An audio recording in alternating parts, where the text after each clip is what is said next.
Hey, it's Gratu Orloff. It's September 2020, and I'm up to 70 followers now, and I want to tell you I really appreciate all of you that have subscribed, and if you haven't, you need to like that smash button and subscribe.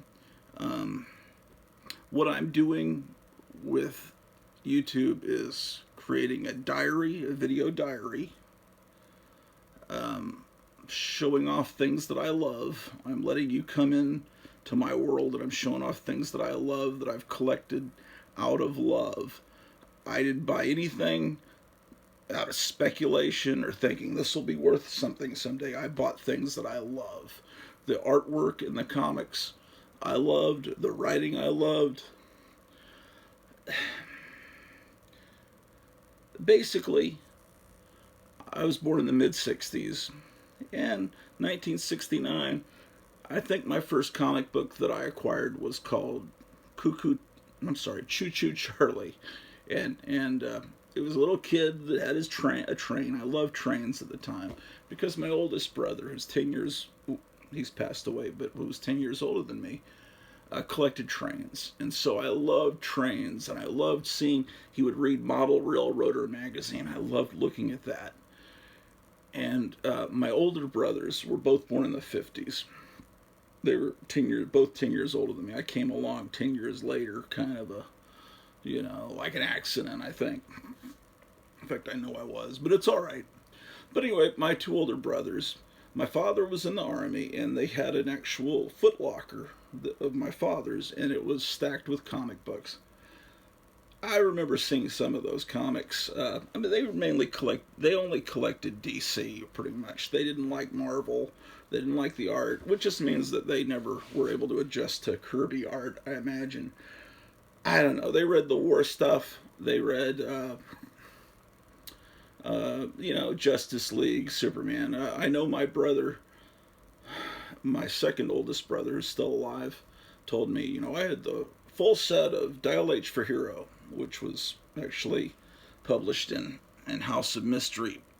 But, they didn't have them anymore. And I think the Foot Locker I still have. It's downstairs in my little pinball room attached to the garage. But there's no comics in it. The comics never came to me. But that first comic got me going, and then I discovered monsters, and monster comics were starting to come in big about that time.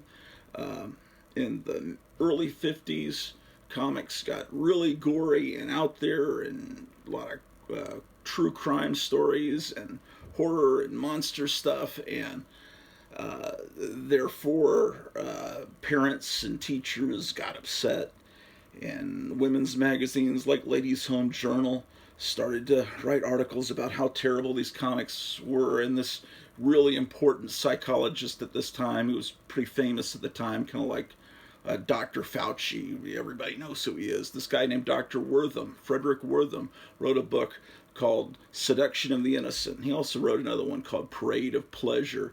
But in Seduction of the Innocent, he put forth the premise that these comics were causing kids to become juvenile delinquents. They were causing kids to commit crimes and become sexual deviants. And a lot of the comic book companies did grow out of the pulp companies. And honestly, the problem is the comics were at it was a great time for comics. Yes, they were gory. Yes, they were pretty out there. But one company in particular, EC, which was Entertaining Comics, um, it there's a story behind that. John Landis, the filmmaker, was supposed to make a movie about this, and I guess it never came to fruition. But it's a fascinating story about William M. Gaines. He was a young guy. His father owned, basically started comic books and had a company called Educational Comics, EC. And he's the guy that first published Wonder Woman, and you see him portrayed in that movie made about the creator of Wonder Woman. You might see it on cable or streaming. I'm trying to think of the name of it right now. But anyway, um, his father died in a boating accident. He was out in a motorboat having fun, and I guess it crashed, and his father was killed. And all of a sudden, William Gaines inherits a comic book company. He had no interest in it, so he decided, well, I guess I'll publish comics type that I would like to read. So, and he got he got really the best artist in the field, and the writing was tremendous. And they turned out.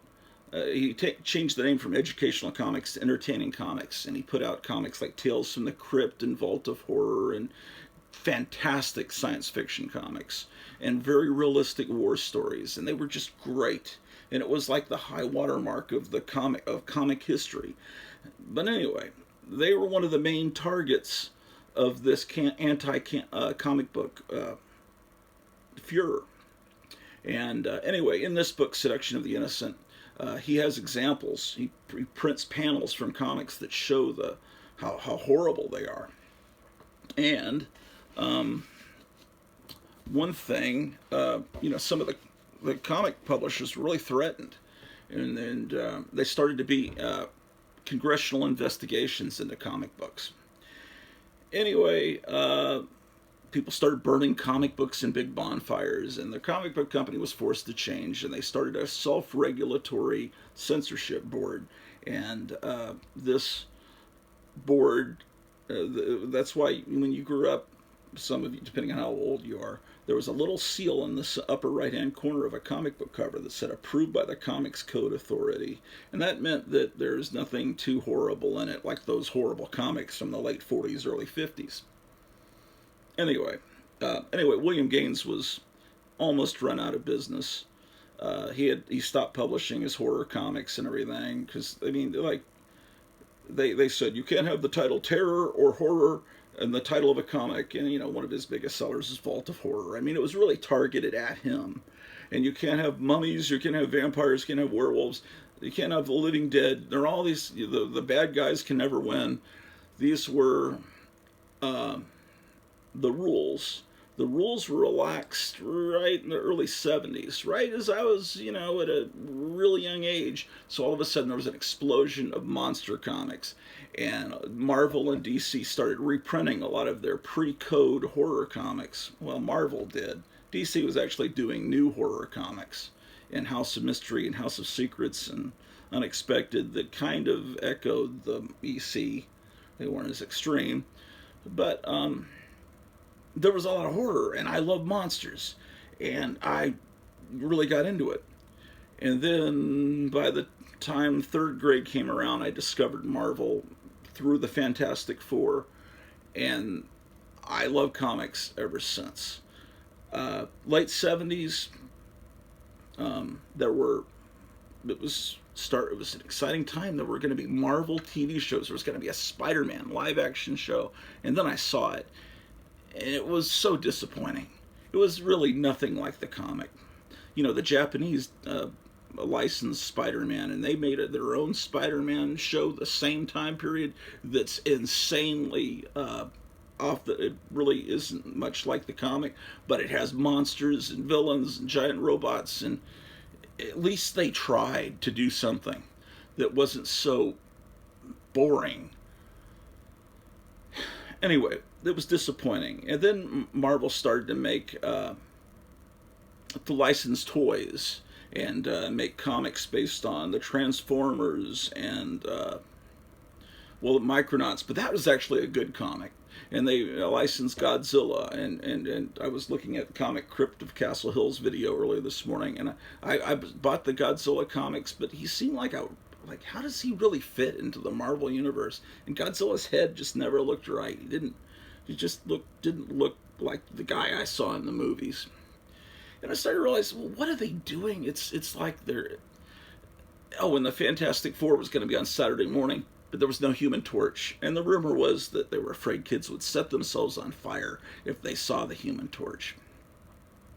And so they had a little robot, cute Star Wars style robot, instead of the Human Torch. So they'd have 4 people, 4 entities in the group. And you're starting to get disappointing. but I still kept reading comics, and the Teen Titans was really good about that time. They tried to start a new Teen Titans to kind of imitate the success Marvel had had with X-Men, and I was really into X-Men. And approaching 1980, so I'm in high school, and I guess at some point Spider-Man changes his costume to a black costume. Actually, my wife makes fun of me. She says it's supposed to be pronounced costume. I always say costume. I'm sorry. I what can I say? I'm a barbarian. I was starting to grow. It wasn't that I was growing up, and it wasn't that I was outgrowing comics. It's just like it just seemed like there were just too many cash grabs, and the comics just weren't quite as good as at the early time period of the Bronze Age, early '70s. I was watching a video the other night. They said the Bronze Age began when Gwen Stacy died, but that was early 1973? I think the Bronze Age began when Marvel went from the corner box that said Marvel Comics Group to the strip across the top. That's, I think that's when it was. And I think right about the time Jack Kirby was coming over to DC, when DC went up to 52 pages and then back down to 20. It was right about then. It was earlier, in my opinion. And I've been going through the process of separating my Silver Age and back from my Bronze Age and up, because I can't have them together. To me, it's like they don't belong together. I want my Silver Age separate. And anyway, so I didn't like the black costume that Spider-Man had. I want things to stay the same. I don't like a lot of change. Yeah, they changed things in the Marvel movies, the current movies. Those are great. But those TV shows, well, there was a Doctor Strange pilot. It was pretty good, but it still wasn't enough like the comics for me. But you know what? There were a lot of... The Hulk show was pretty good with Lou Ferrigno and Bill Bixby, but it was just really... The Prisoner. It was just not The Prisoner. What am I thinking of? Not The Prisoner. My mind is going on me. I'll come back. It'll come back to me with David Jansen. The Fugitive. God damn it. Joe Biden moment. Forgive me. It was like the Hitch. It was like what did I just say? Anyway, it was like that. And that was a great show in the 60s. So, being like The Fugitive was a good thing. But, it wasn't like the comic. And, superheroes became real big. There was a really good two Superman movies with Christopher Reeve. The first two were good.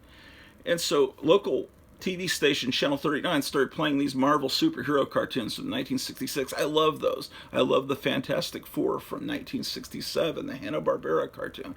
It wasn't that comic books were changing.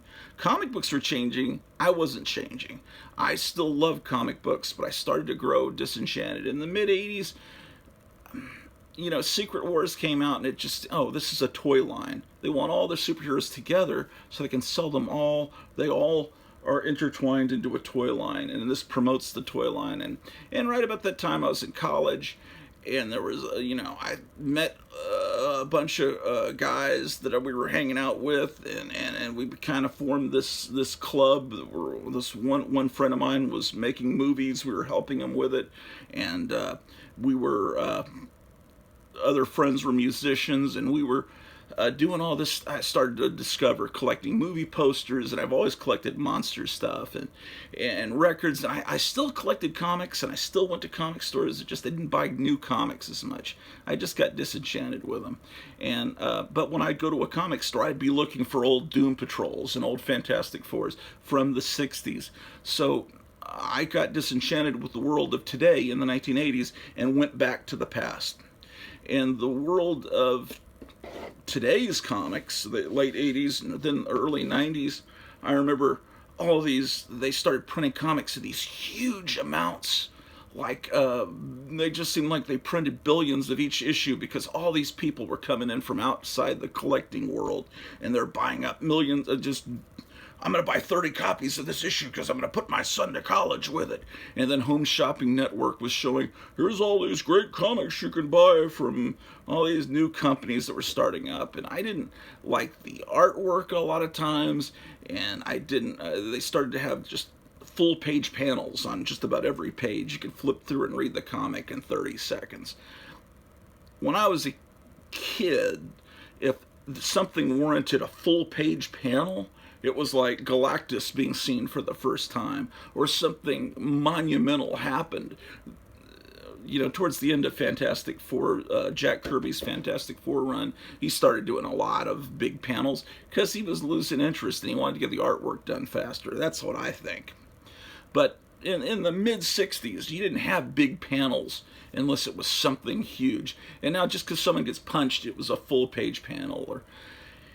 And then the variant covers, although it's nothing like what's happening today, in the 90s, I just got, I kind of moved out of it. But I still would go to comic stores at least monthly, if not more, and I'd buy old comics when I could. So I never left comic books. I just went back in time. And then some things would pop up that would attract my interest, like Alex Ross debuting. And I'd buy Marvels, the set of the miniseries Marvels. That amazed me. But that was a throwback to the old. And then Kingdom Come, which was also a throwback to the old. And then artists like the artists that would pop up, and I'd start buying their new comics, would be like Mike Allred and Darwin Cook, these guys that were like me that liked the old stuff. So, I love the X-Men cartoon in the mid-'90s. I love the Batman cartoon in the mid-'90s on Fox. I was still, had my foot in that world, but new comics every Wednesday, I wasn't that person anymore. And then, and then it gets to the point where I kind of like to get back and read that stuff, and then they keep starting things over. Oh, the other thing that kind of hurt my feelings was when they destroyed, the Crisis on Infinite Earths, because I loved that whole world of all these alternate Earths, and I loved all that stuff that Mort Wessinger created in the 50s and 60s, the insane giant the Fortress of Solitude with a giant key that opens it, and all the bizarros, and all the insanity, and the super pets, and the Legion of Superheroes. I didn't like seeing, okay, we're going to collapse it all into one world, and we're going to kill off the Flash, and things kept bothering me about what they were doing. It seems like they kept insulting me. And then, I don't know what comes along about the first X-Men movie comes out, and I thought that was really good, really, really good. Even though they didn't get the costumes right, it had the spirit of it. The first two X-Men, third one was not good. I didn't like Origin Wolverine, whatever it was called. But I liked, what was it called? The Wolverine, the one where he went to Japan. I liked that. I liked Days of Future Past. I liked some stuff. What else? Oh, I liked the first X-Men First Class. I liked some of them. And the Sam Raimi Spider-Man, the first two were great. And he was like me. I could tell he knew Spider-Man from the 60s and the early 70s.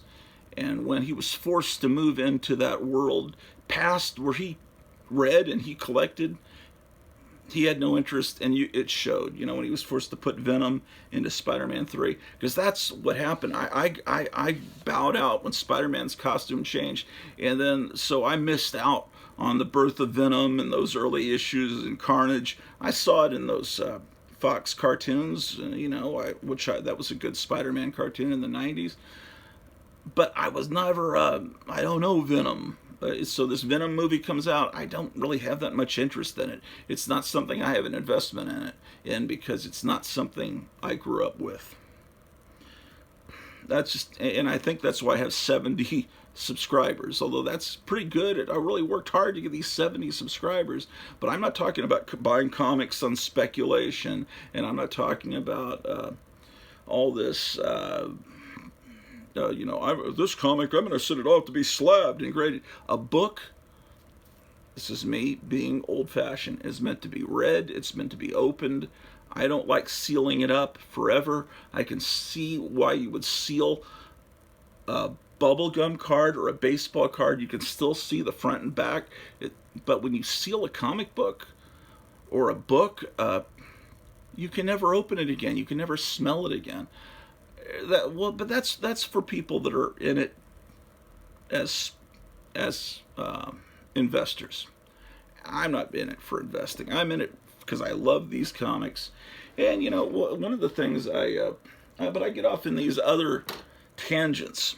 Right now, horrible shit's going on in the world. I mean, I'm up here in the theater room, and I've got old Thor cartoons playing from 1966. But right now, there's about to be horrible stuff happening in Louisville, Kentucky, because they're reading I guess they're clearing the police officers, and so I think people are on Twitter saying what they're about to start doing, and so that's horrible. So I'm up here kind of escaping. We're thinking about moving out kind of in the country, but I wonder if it's too late. Who knows? Enough of the modern world. I was showing you some of these. One thing I did, I want to show you. Oh, look at this. See, I moved back and I started collecting the old-timey stuff. Like, look at that. Is this cool or what? Why couldn't the world be like that? But it isn't. I got to get in a good position to show you this stuff. Because one thing I love, and I went back and I started collecting some other stuff, not just comic books, but, I'm fascinated with the time, about the time I was born and before. I'm into old-fashioned stuff. I have to admit it. And one thing I love are old teen magazines from the 50s and 60s.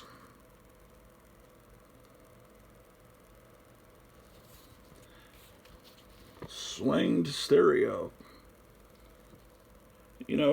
I got a lot. This came from Pontiac, Michigan. A lot of my teen magazines, I've been collecting them, but there was a person I was working with, and she brought a box of old 50s teen magazines up to work and said, "Here, you can have these. My mom has an antique store." And I looking back on it now, I think she was flirting with me, because she also brought up a Reader's Digest from the month and year that I was born and said, "Here, look at this," and gave it to me. So, yeah, but I was kind of naive, but she wasn't my type, and I'm married now, but that was before I was married. Just great stuff. This is when Richie Valens died, and they have stuff about Buddy Holly. There's nothing about Cardi B in here, or her wet-ass vagina, or whatever. It's just great, wholesome, somewhat wholesome 50s stuff. And a magazine called Dig. I was watching a video, a friend of mine, on the back, it's Doug. A friend of mine named Max Stevens, he's a rockabilly musician. He has a YouTube channel called I Buy Old Records. You ought to subscribe to him. He goes around different stores all over the place and looks for old records. And there's some hairstyles. And he was just looking through, trying to find 45 RPM records. And you recognize her? This is from 1958. She's the singer. If you watch the Poseidon Adventure, there's kind of a hippie singer that's singing, "There's got to be a morning after," in the during the New Year's party, right as the ship capsizes. She's the singer. Years later, she never really had much of a career, I guess, but eventually. And this, look on the back, that's Johnny Nash. I can see clearly now. You know that song. First reggae song I ever heard. And that's his autograph. No, just kidding. He also did the theme to the Mighty Hercules, the 1960 or so cartoon. Just all kinds of great stuff. Teen magazine. The most from Musicville. I got tons of these teen magazines. You know, my friend that was looking for 45 RPM records on his YouTube channel, and he ran across all these magazines, and he just flipped past them to get to the records. And I'm saying, oh no, I wish I knew what thrift store he was in. Somewhere in Oklahoma, probably somewhere I would never drive to. But just great stuff. This is a world that you can collect if you get bored with comics and you like old 50s music, which I obviously do. Here are these all kinds of ads. I mean, it's the same world as comic books, because I consider comic books part of rock and roll culture. There's comic books, there's records, there's these teen magazines, there's model kits, all this stuff that a 12-year-old kid would have been into in the 50s, 60s, and 70s. That's where my head's at. And that's the kind of stuff I collect. Free Elvis Presley pictures. There's all kinds of great stuff. I'll just show you some of these magazines.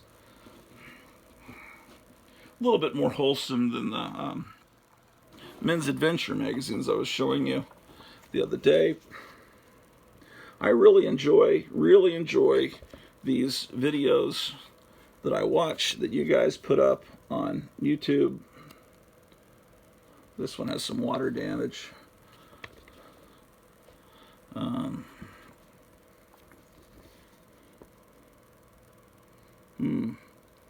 Now is the time to marry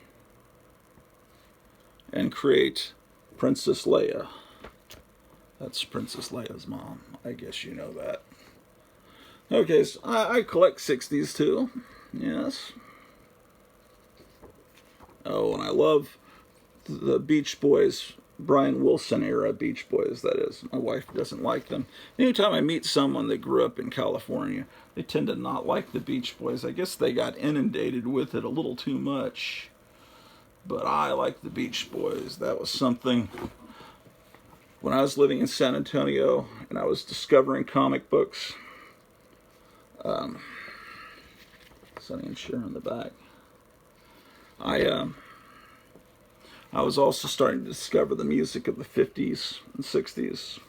Oh, and I love Paul Revere and the Raiders. They don't get enough notice. You know, if you're looking for some great music, look up the go on YouTube and look up the first Modern Lovers record. There's a great song, Old World, which kind of summarizes my world. The lyrics go something like, I'm going to keep my place in the old world, keep my place in the arcane, because I still love the 50s, and I still love the old world. That was my dog barking downstairs, I think. Oh, the next one. Well, and there can be, when you get into the 60s, then there's a comic book connection. See, because you're going to have a lot of Adam West and Burt Ward appearing in these magazines. So, therefore, and of course, Haley Mills and Sally Field, who went on to win an Academy Award, and Elvis and Keith Allison, who no one remembers. No offense to him. And you can get your Go-Go Tales. A Wonderful World. that's lost forever, but maybe it'll come back.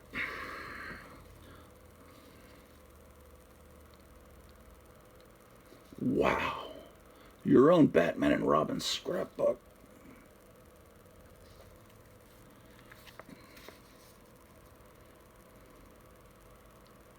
Whatever made them think that the Butcher cover was a good idea?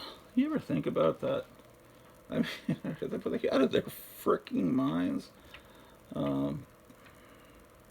Something about this reminds me of the Butcher cover, although this is not quite as bad. It's just a birthday cake. Oh, more Batman.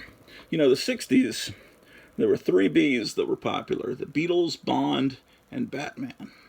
Those kind of summarize pop culture in the 60s. What else we got in here? More.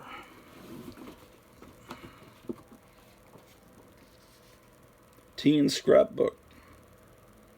Pick your favorite Bat villain and win a Bat cave full of super batty prizes.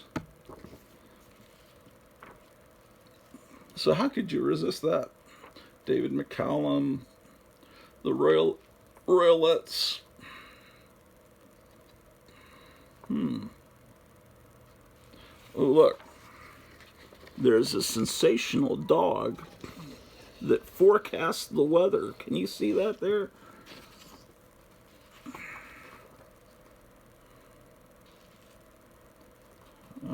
Teen scrapbook. There's Batman. Where's that article? Oh, pick.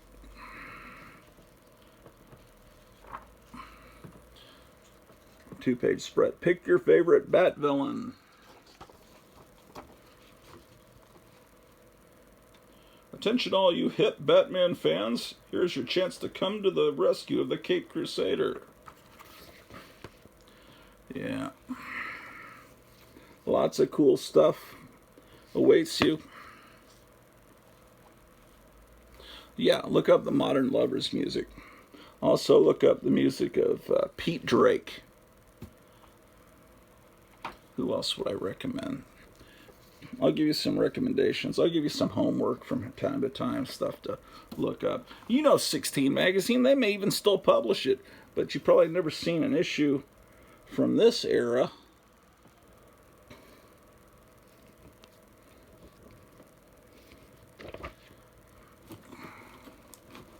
Probably going through them too quick. Let's see. Ooh, cool.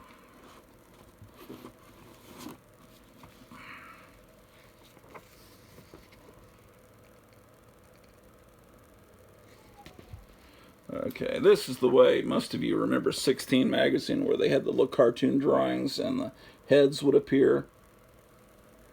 Wow, they even have Billy Mooney mixed in there. Oh, and David Selby. This is October 69.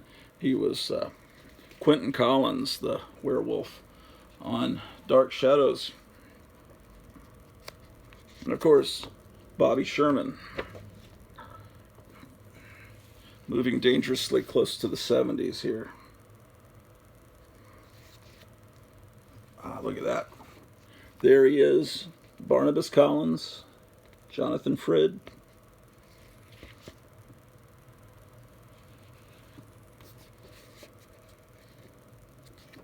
Yeah.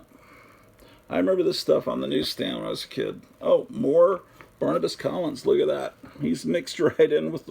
He was a heartthrob. I tried to explain that to my wife. I mean, it's kind of more obvious why David Selby was a heartthrob, but Jonathan Frid was a heartthrob, I guess, because he was so tortured and tormented. Look at that. It's a magazine for hipsters. Back when hipster was a good word. My dog is whining down there. She is perhaps sensing what's happening in Kentucky and is very upset. Oh man, I love this artwork. Tommy Sands fan club. Tommy Sands, I believe, married Anne Margaret. Yeah, this was KRLA's little tabloid newspaper out of LA. The Beatles are back. Visit their home. Yeah, they want you to believe they all live together in one house, like A Hard Day's Night is reality.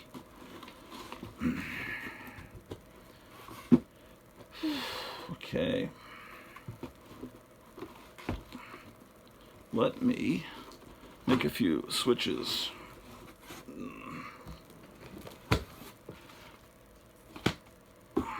No, these are not for you, Mr. Cat.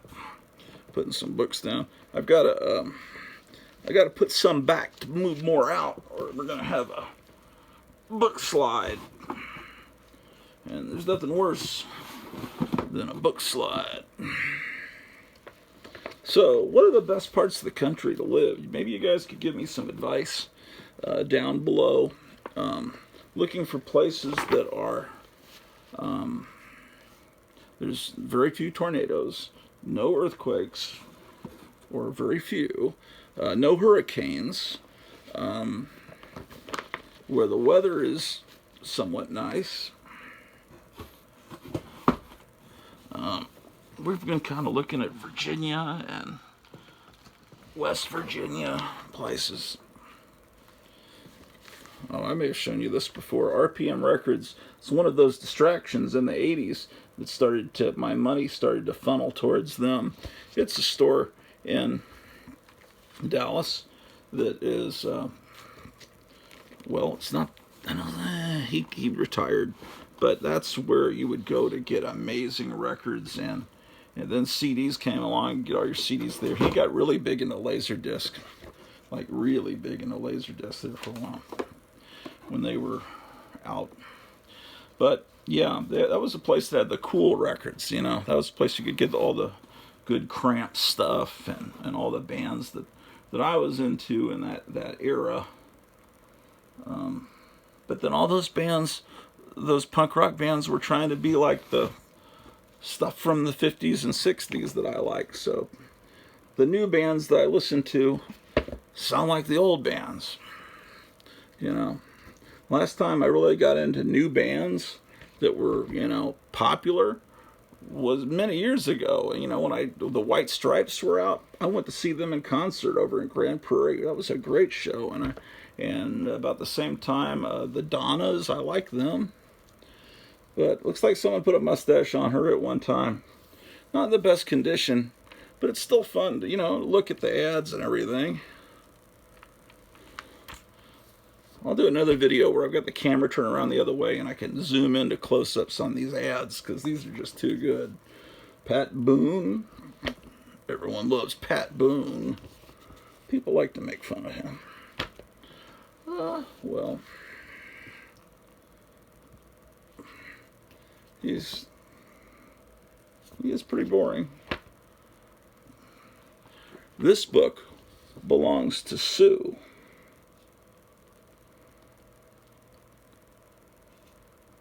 Oh, Sue, who cut out one of the Beatles' heads. Oh no, it's Pat Boone again. He's on Modern Teen.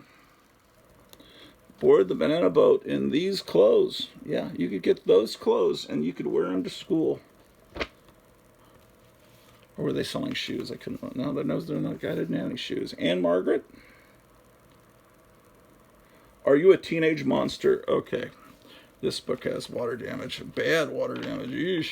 But I got it free. Eesh. I'm looking for the monster article. Teenage monsters. Who needs them? They filled out the puzzles. Oh, well, you know, it's not in great condition, but shows the new T-Birds. Ooh. Thrills, chills, monsters, and spooks take over TV. See page 24. Thank you for giving me the page number. That's 17.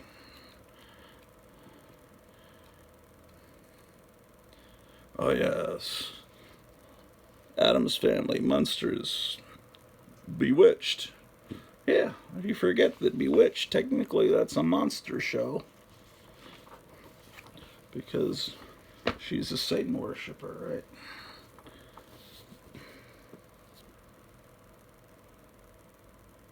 Sandra D.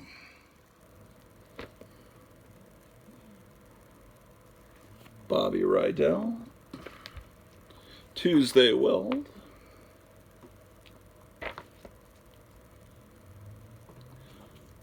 Even an article on Soupy Sales.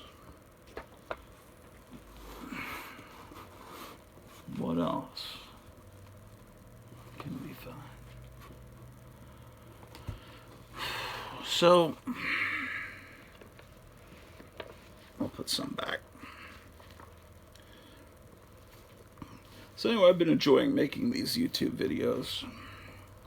And I also have an Instagram that some people seem to like. You can look up Gratu Orloff on Instagram. I know that I've seen some of the cool YouTube people comment or like some of my photos, like Charlton66 and Night Tiger Comics. They've liked some of my stuff. And yeah, I have Instagram, and I have a Facebook too, Gratu Orloff, if you want to look me up there. Instagram, YouTube. You already know I have a YouTube, but I wish you would subscribe if you're just kind of discovering me. I know I'm boring, but I'm probably going to show you stuff you've never seen before.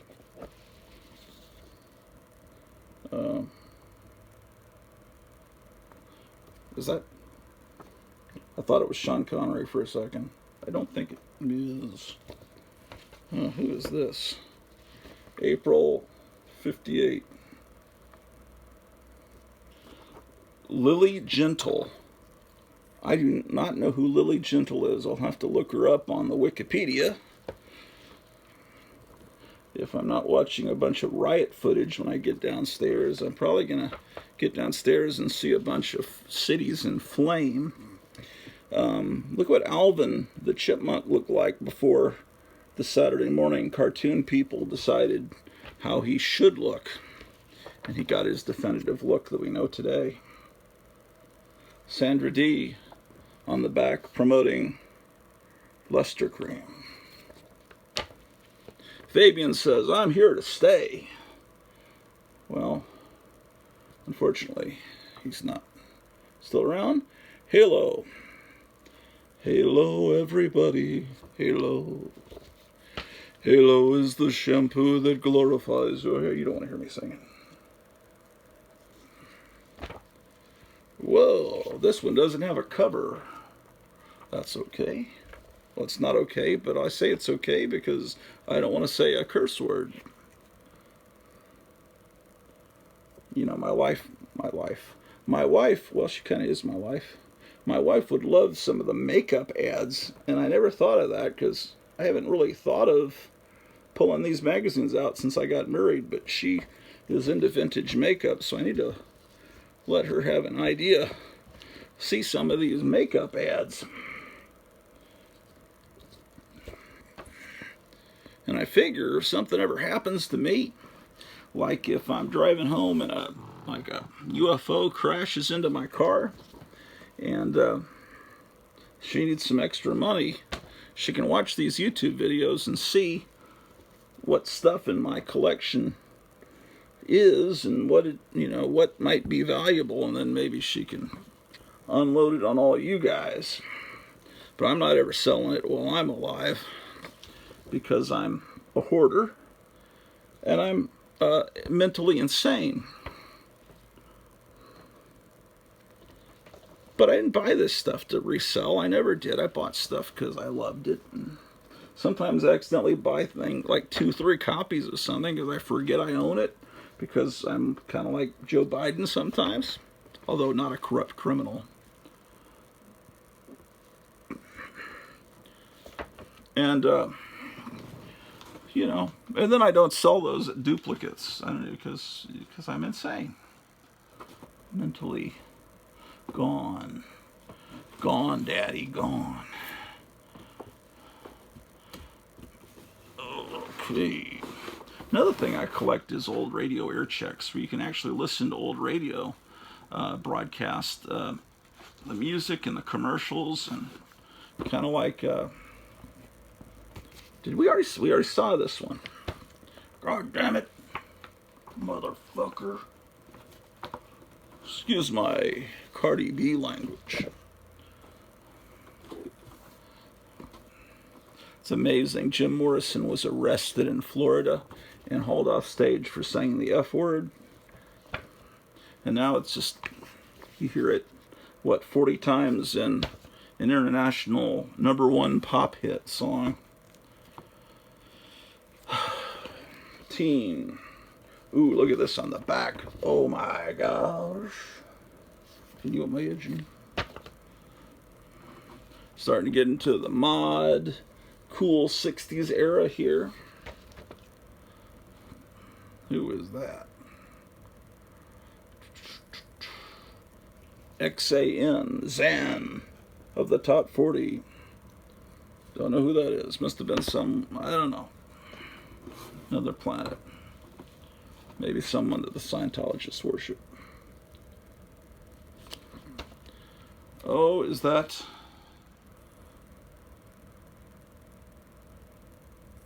Yes, it is. I believe that's Donna Lauren, the Dr. Pepper girl, who still puts out music, who still looks pretty much the same.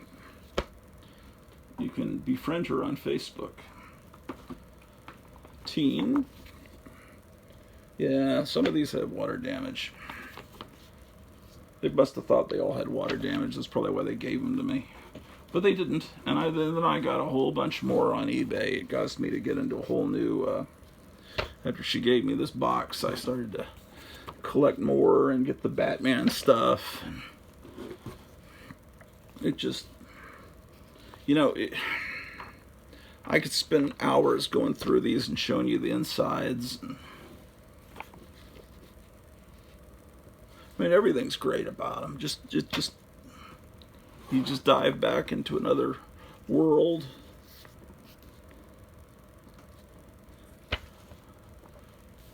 Here's your great boy catching plan. Look at that. So,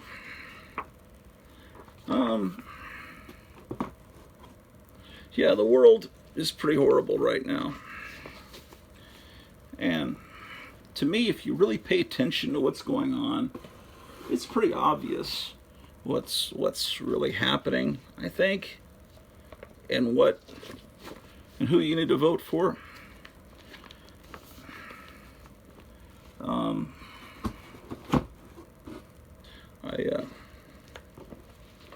I don't know.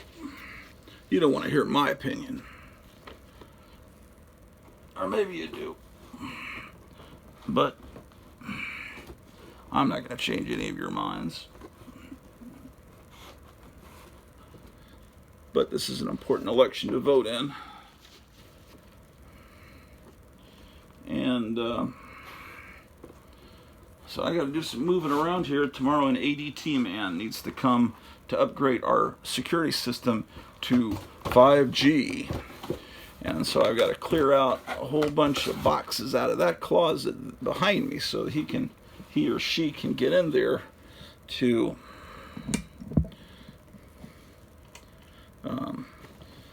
upgrade us to 5G so we can become part of the wonderful world of 5G.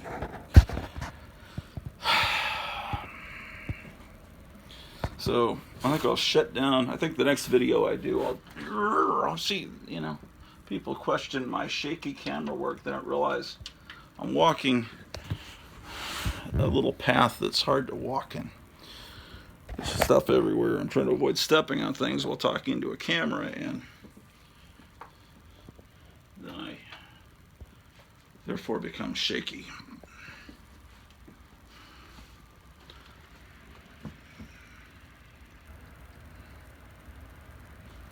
Okay, so with that, I guess I'll bid you a fond adieu, and I will see you on the flip side.